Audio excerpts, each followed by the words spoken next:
Yeah. Hello again. This is part two, or so I'm told. And I've got the list up again. We finished last time on the Beatles, and the first thing to start with now is Shakespeare. Now, Shakespeare was probably, as you know, a British playwright, and he wrote poems as well. Um, we a lot. I don't know. People do like him over here, and people he's quite popular, but quite a lot of people dislike him because at school you have to learn Shakespeare. You know, it's kind of like almost everybody does. It's like you're forced to. There's no way of getting out of it. So a lot of people get really fed up of reading it because it's really difficult to understand. And a lot of people end up doing exams on it and stuff with absolutely no idea what's going on. So yeah, quite a lot of people really don't like Shakespeare that much, which is kind of bad, I suppose. But I don't know. Next up, Winston Churchill. I think it was Sir Winston Churchill. Might have been. He was our Prime Minister for some time, around the 1940s and 50s, and throughout most of the Second World War. He was well known for that, I suppose.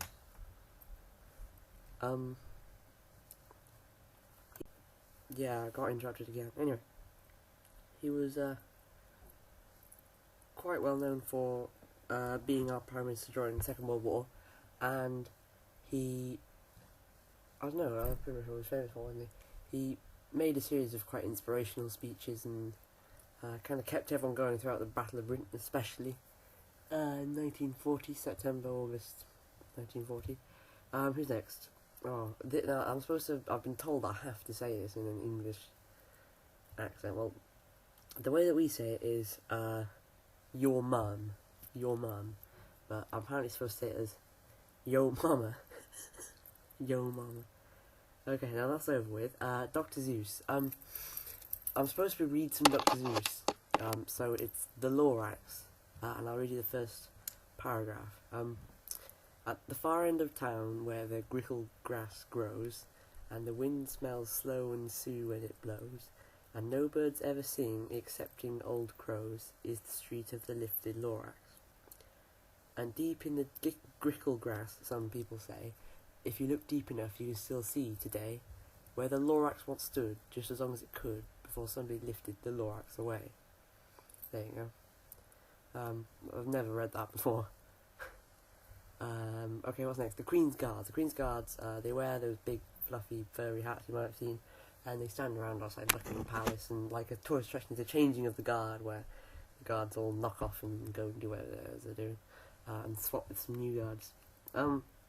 They don't do very much. They're kind of ceremonial. Although I imagine if somebody did try and kind of break in, they would be able to fight back. But I don't think, if there was like a military assault or a fairly well organised attack on the palace, then I don't think they'd be able to do much. But yeah, and when it comes to parades and stuff where they're kind of guarding the Queen, if anybody tries to like break out of the crowd and attack her or whatever, it's generally the police who tend to take them out. So I don't really know what they do, but it's kind of like a traditional thing that we have, changing of the guard and the Queen's Guards. Next one, policemen. Police in this country, they're a bit pathetic, to be honest. Apparently you think we call them bobbies, which not many people do. We tend to call them coppers. The cops. The police. Yeah, they drive around in these rubbish cars. It's not nearly as fun as in America. Next, powdered wigs. I have no idea what the obsession with powdered wigs is. We don't even have them in this country very much. I mean, nobody wears them. I mean, I don't know what this is, but I suppose people used to wear them hundreds of years ago, but nobody wears them at all. Terribly sorry. I'm terribly sorry. It's a sort of way of apologising. We tend to apologise a lot. Awfully sorry is another one. Whenever you apologise, say, I'm terribly sorry, I'm awfully sorry, I'm very sorry. It's kind of a way of apologising for something. It's only quite a polite apology, as opposed to just apologising for something major. It's just a polite thing like, oh no, I'm sorry, I'm terribly sorry.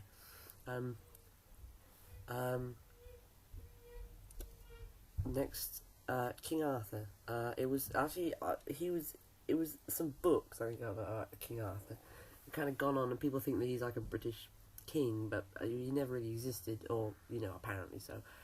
There is a myth though that in a cave in Wales, King Arthur, when these drums sound from a cave in Wales, Britain is in much is in danger or is in need, and so at sort of various events throughout British history, apparently people have heard these drums at the cave, like under the Battle of Britain and sort of the days preceding Operation Sea Lion, 21st of September,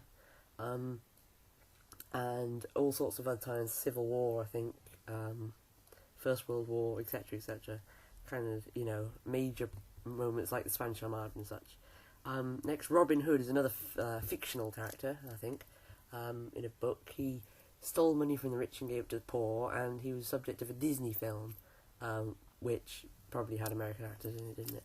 An American film about a fox, I think it was, who was Robin Hood, Robin Hood the fox, which kind of made me worry about, there's a bit of a weird thing, making him as a fox. Anyway, Robin Hood had a bow and arrow and Maid Marian and all the other ones. Horse and carriage, well, I've heard it's called a horse and buggy, but it's not. We call it horse and carriage. Horse and carriage is like where you have a kind of a covered carriage where two people sit. It's got like a roof on it, and then there's somebody up on the front of the carriage, and they have the horse. It's a bit like on Shrek when him and Fiona get married. They go in that kind of carriage. That's the carriage. That's a horse and carriage. A horse and trap is different. That's a horse and trailer, or a horse and trap is where you have like a cart where you've got somebody who's sat on the front of a cart with a horse pulling it, and it's full of, I don't know, wood or straw or whatever it is. Those are quite rare because people tend to use tractors or whatever. Next to God Save the Queen, our national anthem. I'm supposed to sing it, but I'm not going to. Our national anthem, God Save the Queen. I don't see what your obsession with the Queen is. But yeah, that's our national anthem. It changes to God Save the King if we have a king. So every instance of Queen or her changes to King or him. I got interrupted again, but never mind. Where did I get to? God Save the Queen. Yeah, it's our national anthem and such, and we don't sing it very often, but you tend to hear like the tune of it at the Olympics and whatever it is, events, and we occasionally sing it. It's not that often. It seems to be kind of recently, a lot of people don't like it very much. I don't know why, but there has been a lot more people who tend to like don't sing it or don't know the words to it or anything and stuff like that. I don't know. Next, mum. Kind of the American version of mom, but mum. It's like just the way we do it. We use a U instead of an O. I don't know why. Obviously, we're right because America copied English and they just ruined it with their bad spellings and such. But yeah, you use mum instead of mom. So it's just the thing. It's basically you just swap it directly from mom in American for mum in English. Mum. Yeah, it's just you just say it all the time. Driving on the left. Yes, we drive on the left in this country. It's just natural. I mean, you don't tend to notice until you go to another country where everyone drives on the left. I usually get one or two insane French people who drive down the right hand side and nearly collide with everyone. But yeah, we tend to. Yeah, we just drive left. One of those weird. I think Japan drives on the left as well, so we're not the only ones. Football. Football. You call it soccer, we call it football. It is basically just American soccer.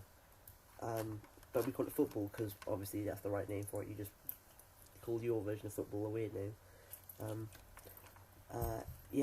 So it's a really big sport. So it's pretty much, I would say, it's the biggest sport in this country. We have football teams, the teams from around the country. Much like America, they represent places, but they don't tend to represent kind of like states. We don't have like state teams. We only have city teams or town teams for towns and cities and stuff. Where did I get to? Oh yeah, football. So yeah, generally most towns or cities, especially large ones, tend to have at least one football team from there.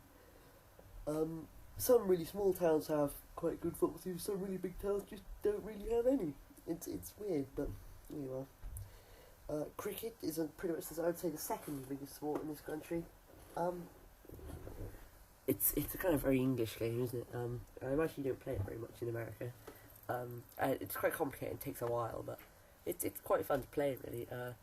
It just lengthy and schools don't like it very much.